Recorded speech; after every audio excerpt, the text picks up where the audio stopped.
학점하는 데는 문제가 정말 많습니다. 교육원마다 비용도 다르고 평가 기준도 다르기 때문에 대충 알아보고 시작했다간 일정에 맞춰 못 끝낼 수도 있고요. 졸업하고 나서 후회할 수도 있어요. 시간, 비용 모두 다 투자해서 졸업했는데 막상 하고 나니까 얻은 게 하나도 없는 거죠. 저도 실제로 잘 알아보지 못하고 졸업했더니 성적이 엉망이에요. 제 경험을 기반으로 여러분은 손해보지 않는 방법 3가지에 대해 오늘 이 영상으로 전부 다 정리해 드릴게요. 제가 말씀드리는 3가지만 숙지하신다면 손해보지 않고 졸업할 수 있습니다.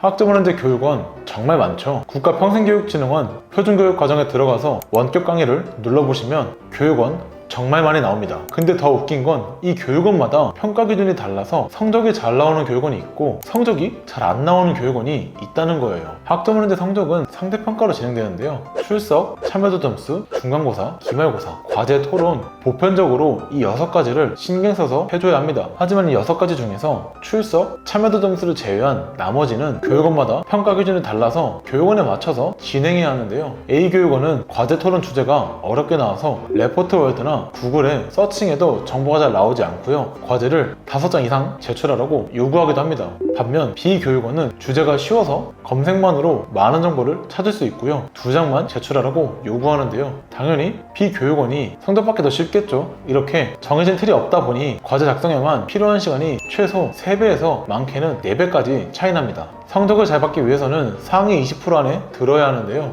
과제 작성하기 쉬운 교육원에서 진행하는 게 높은 성적 받기 유리하겠죠. 이런 상황이니 교육원 선택이 정말 중요하다고 말씀드릴 수 있고요. 중간고사, 기말고사 점수 잘 받는 꿀팁까지 알려드리자면 교육원에서 수강 신청 후에 수업을 진행하면서 교환이라는 온라인 PDF 파일을 다운로드 받을 수 있는데요. 교환은 온라인 교과서입니다. 이 교환을 기반으로 과정을 진행하기 때문에 중간고사, 기말고사 시험 문제를 교환해서 만들고 제출합니다. 그러니 교환을 다운로드 받아서 시험 문제를 풀어주시면 되고요. 교환에서 모든 문제가 전부 나오는 건 아닙니다. 안 나오는 문제를 검색을 통해 해결하신다면 성적을 잘 받을 수 있습니다.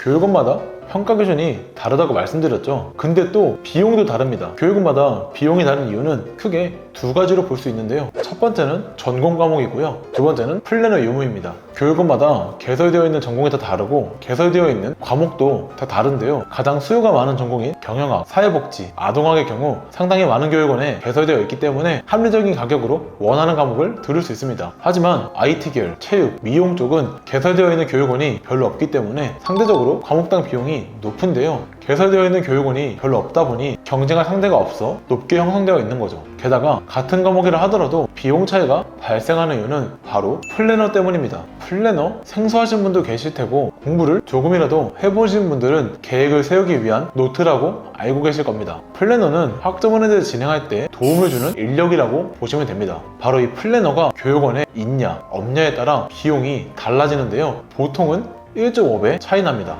그렇다면 1.5배나 많은 비용을 지불할 가치가 있을까요? 이 부분은 학생분 상황에 따라 다릅니다. 우선 플래너에게 받을 수 있는 도움은 굉장히 다양한데요. 온라인으로 진행하는 과정, 과제, 토론, 시험 응시하는 방법, 수업에 대한 도움이나 최종 목표를 달성하기 위한 구체적인 방향성을 제시해주거나 그리고 국가평생교육진흥원에서 진행해야 하는 행정처리 업무까지 이렇게 다양한 부분에 있어 가지고 있는 정보 혹은 찾아야 하는 정보를 대신 찾아서 전달해주거나 도움되는 자료를 제공해드리곤 합니다. 심지어 학위 취득 기간을 줄일 때 필요한 자격증이나 독학사에 대한 공부 자료와 방법까지 제공해드리곤 하거든요. 바로 이 부분에 있어서 비용 차이가 발생하는 겁니다. 여러분이 정보를 찾고 진행하는 데 있어 소요되는 시간을 줄여주는 거죠. 하지만 주의하실 점이 하나 있는데요. 플래너마다 역량이 다르기 때문에 나한테 정말 도움이 되는 사람인지 전문성과 구체적인 정보를 가지고 있어 연락이 잘 되는지 파악하셔야 합니다. 전문성이 떨어지는 플래너와 진행하실 경우에는 비용만 발생하고 도움을 받지 못할 수도 있거든요. 그러니 여러 군데 상담 받아보시면서 판단하시는 걸 권장해드립니다.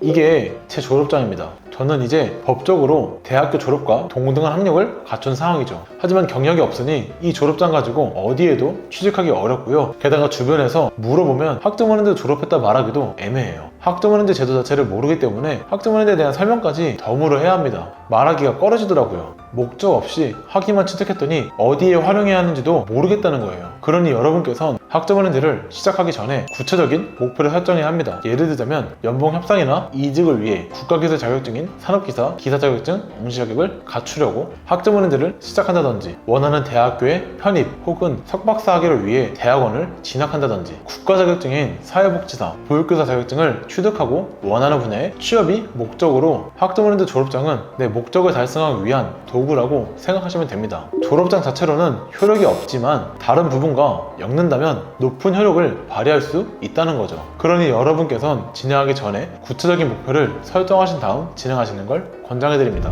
자, 이렇게 학점은행제 손해 안 보고 졸업하기 위한 3가지에 대해 알아보셨습니다. 저는 이 3가지를 모르고 졸업해서 아쉬웠으나 오늘 이 영상을 시청하신 분께선 꼭 숙지하셔서 손해보지 않으셨으면 합니다. 오늘도 시청해주셔서 감사합니다.